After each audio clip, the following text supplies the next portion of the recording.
It's a very good morning to the Dubbo region Mayor Matthew Dickerson. And Matt, what a glorious weekend, big long weekend, but you sort of get around everywhere, don't you? I do try my best to get around everywhere. Have any time off? No time off at all, but I went along and wished Irene Smith a happy 100th birthday, big celebration she had on Saturday night. And she was a goer. Like for 100 years of age, Yeah. I was pretty impressed. She was Neil, very... She would have received something from the state government. I think Dougal had posted something, didn't he? So Dougal went along there as well to wish her happy birthday. And typically you get the letter, you used to get the letter from the Queen. Oh, right. I assume she got the letter from the King. I know in times past, sometimes the Governor-General, David Hurley, has asked me to basically present something to someone on a 100th birthday, so she would have received something from David that would have been from the King, I suppose. But I was actually very impressed. Sometimes you have an image of someone 100 years of age, and you think they might be very frail and sitting around, and she was up and active. Apparently she plays a bit of indoor cricket down at Bracken House. Oh, right.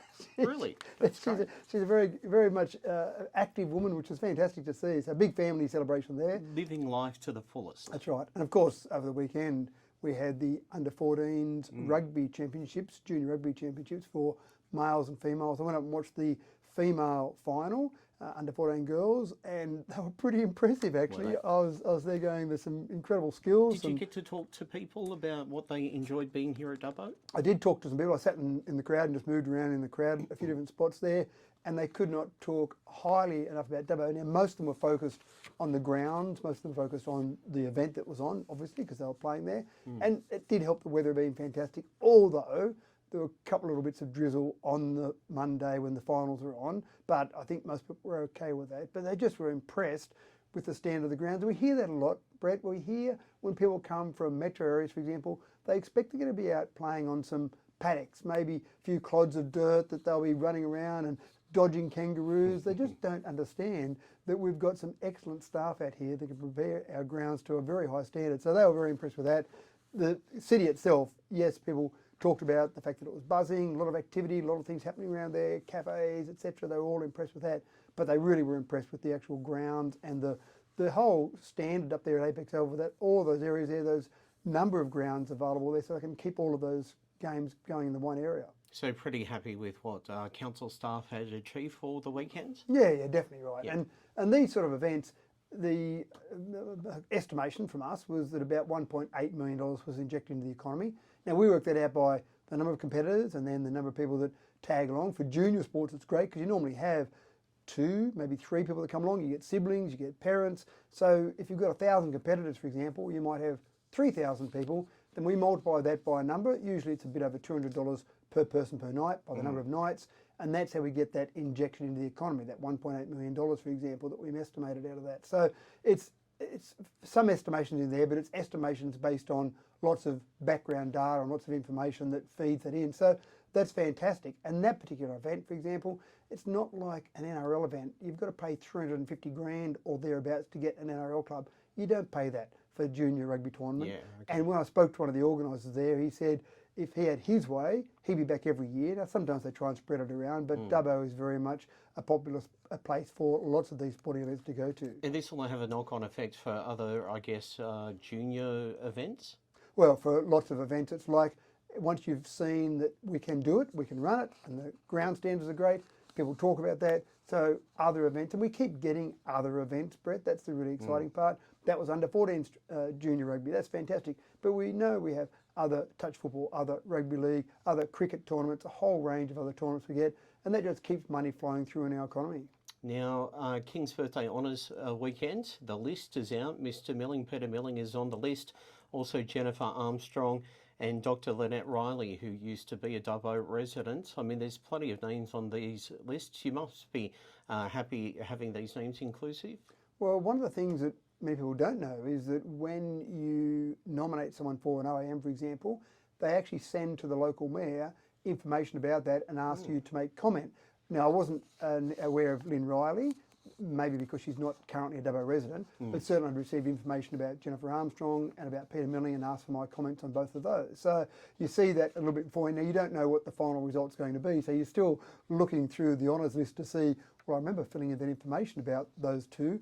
I wonder if they've actually gone all the way, because Yeah. it's not a fait accompli, it's a process they go through. But congratulations to both of those. It's very exciting to see those two Dubbo residents. And again, I wasn't aware And I of Lynn think Riley. I included for our report this morning Dr. Lynette Riley, because she had lived here, had lived at I will claim her. We'll claim yeah, her, yeah. definitely. Well, she's a Wiradjuri and Camilla Roy woman. She was a former Dubbo resident, at least. She's a part or a chair of the Dubbo Local Reconciliation Council.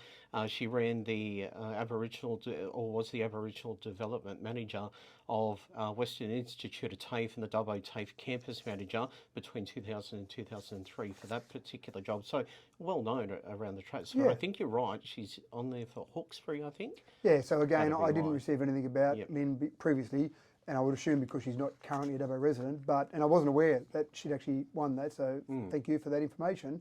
But fantastic, that's two current Dubbo residents and one former. Yep. That's fantastic to see. But it also goes to my point that I often talk about, Brett, is that we have people in our community that are constantly making contributions.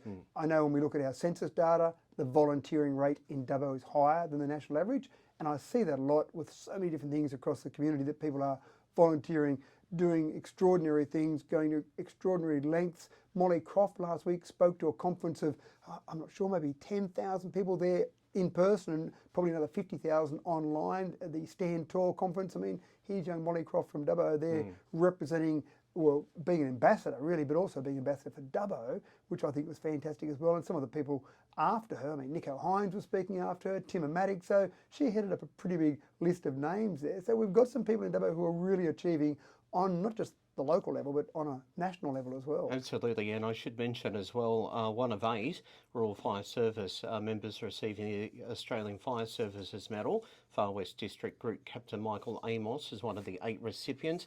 They'll get that a little bit later on with a ceremony later in the year. And I think everyone in the Royal Fire Service deserves a medal every single day, Brett, because some of the work that they do is extraordinary. No, well said, Mr. Mayor. Some kerfuffle last week with Kerfuffle? a kerfuffle with a former Dubbo mayor coming out and criticising council's opposition letter. Is that what it was? We sent a letter, so there was a formal resolution of council to say that we formally oppose the current location of the drug rehab facility. And most people would agree putting that in the middle of a residential area doesn't make sense. But again, that's all well and good for me to say it doesn't make sense, but a resolution of council is pretty serious. So that was debated at the last council meeting, and at the end of that debate, there was a resolution that said, send a letter off to the state government to say that council, on behalf of the community, formally opposes that and offer our help if there's anything we can do to help choose a new location, for example. So that letter went off to the Health Minister, Ryan Park, but I also CC'd that letter to our 2 now representatives in the state government in Dubbo, Dougal Saunders, our state MP, and we've now got a member of the Legislative Council in Stephen Lawrence here who's based in Dubbo, which I think is fantastic. That's 2 bites at the cherry we've got. And the great part about that is, of course, that Stephen's in the ALP and ALP's in government at the moment. So it was really a process there that it's in the wrong spot. Let's fix that. Council can't do it. We don't control where it goes. If council control where it was, it wouldn't be in that location right now. We don't control that, and there's lots of things outside our control. There's lots of things that happen. People want me to fix the reserve bank interest rates or fix up the new tax rate on superannuation over $3 million. But what we can do is things that are under our control. We don't control the health department. We don't control where that goes. The best we can do is we can say to the state government, please, can you consider a new location? Our community is saying that's the wrong location, and that's really what the letter said to Ryan Park. It said, please move that location. The community doesn't agree with it, and it went along to Dougal Saunders and Stephen Lawrence as well, as a courtesy, but also as local advocates to represent what our community wants. And that's the really important thing going forward. Now, when you say kerfuffle, I like that word, Brett, kerfuffle. When you say kerfuffle, there was some discussion last week about it all being council's fault because council didn't honour some promise, or it all seemed like a bit of a storm in a teacup to me, because let's focus on the future. There is no resolution on council's books that says, and I'm talking about the last council, this council, any resolution at all, that says that we will gift any parcel of land to the state government. And it would be a bit silly to do that. The state government's got more money than council anyway. What there was, and I'm going back now, Brett, to ancient history, on the 20th of August 2018, there was a social justice and crime prevention working party who had a discussion around 4 parcels of land. Now, working party doesn't make council resolutions. So you can have a bit of a discussion like you and I can have a discussion, but it's not a council resolution. if you go forward to September 2018, there was a council resolution to say that we, as in council of the day, endorses a business case that talked about the drug rehab facility, but in that it didn't have any specific parcels of land, it didn't promise to gift anything. So again, there was no promise there. And the staff were working on those 4 parcels of land that were at the working party saying, well, here are some that council discussed. So they had discussions with Western Local Health District, but 3 of those parcels, Western Local Health District said, well, they're not appropriate for them. And the 4th one, which was at North Bungalgumby Road, that particular parcel of land, our staff in the end went, well, there's a whole range of residential areas that's going to be developed there, so that's probably not appropriate either. So then that went to council last year on the 12th of May 2022. That was a committee meeting, and I was actually away for that committee meeting, but it was a unanimous decision with me being away. So 9 councillors said, yes, we accept what the staff have said there, and that's not appropriate for North Bungalgumby Road. And then that was resolved 2 weeks later at the council meeting, which was a council resolution. So again, it's all about a council resolution. The council resolution accepted that recommendation from the committee meeting. So at the moment, the council still, from our latest resolution, will still work with the state government to try and help them find parcels of land. But here's the crucial thing, Brett. The state government can choose a parcel of land wherever they want. They have powers. They have compulsory acquisition powers if they want to go that far. Okay. But the critical thing here is find the best parcel of land. It doesn't need to be a parcel of land that council owns or the state government owns or that you own. Find the best parcel of land, and that's what community and council are saying to the state government. Find the best parcel of land and put the drug rehab, which is an absolutely needed facility in this community, put that wherever the best location is. Don't put it where it is now, in the middle of a residential area. And that's what we're saying to the state government. That's what we're saying to our local member, Dougal Saunders. That's what we're saying to our local MLC, Stephen Lawrence. So Stephen Lawrence also critical that it was only Josh Black that had brought or moved a motion to do this letter of opposition and no one else on council had. I don't understand why he would point that out. Probably because Josh Black is a member of the ALP, but the reality is any councillor can bring a notice of motion. You don't need 10 councillors to bring a notice of motion. When one councillor brings a notice of motion forward, well, that's fine. Then it can be debated at council. So it doesn't really matter who brings these forward. The council resolution is what matters. Some people often talk about, oh, the vote was 7-3 on that. Again, it doesn't matter, Brett. You've got a council resolution. A council resolution is a council resolution. That's it, end of story.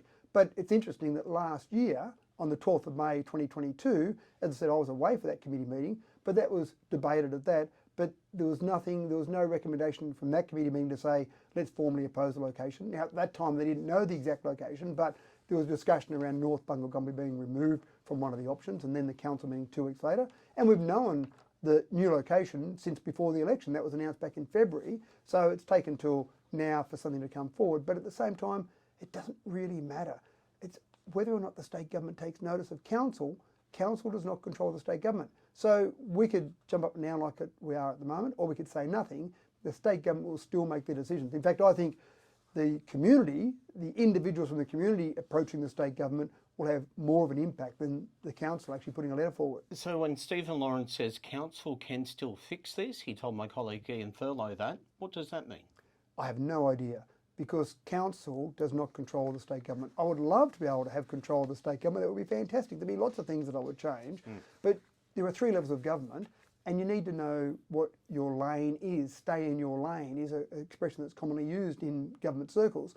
And in our lane, health is not in our lane. Picking up the rubbish bins, doing the local roads, yes, they're all in our lane, but fixing the health system, deciding where a hospital goes, where a drug rehab facility goes, none of those are in our lane. We need to stick to our lane, and the best we can do is say to the state government, can you please do this? Which is what we've done with that letter. Can you please move it? But we can't fix this problem. This is not a problem that's within our power to fix. The same as the reserve bank interest rates and the superannuation tax. I can't fix those problems either. Council does not have control of those things. And it's really important that people know which level of government controls which aspect of the actual problem that they've got in front of them. Giving me a headache, Mr. Mayor. Fluoride dosing system at Wellington. This is going to be fixed by the end of July. So this is something within our control. Okay. so we do, according to the Public Water Health Act, I think it's called, from 1957, if we've told a community we'll put fluoride in the water, then we need to put fluoride in the water. If not, then not. So in Wellington, we've said we'll be putting fluoride in the water. Unfortunately, we've had a failure of a piece of equipment, and we're replacing that piece of equipment. But this is really just to let the community know that you're not going to have fluoride in the water. End of July is our estimation as to when that piece of equipment will be This repaired. is not the first time this has happened, though. In Wellington, this is the second time this year. We had a different piece of equipment fail earlier on in the year, and we got that fixed up reasonably quickly. And so again, this is another piece of equipment failed. And it would be fair to say that the Wellington water treatment plant is aged. It's getting a bit old, and pieces of equipment are failing. I met with the Minister for Water, and she's also the Minister for a number of other things, but the Honourable Rose Jackson recently, and water was one of the topics we did discuss in terms of that cost to the community and how we might use the state government to get some help to get our water treatment to a high level. And it might be one of those things, Brett, we're looking at an optimisation study right now to see the best way to treat water and what we can do long term.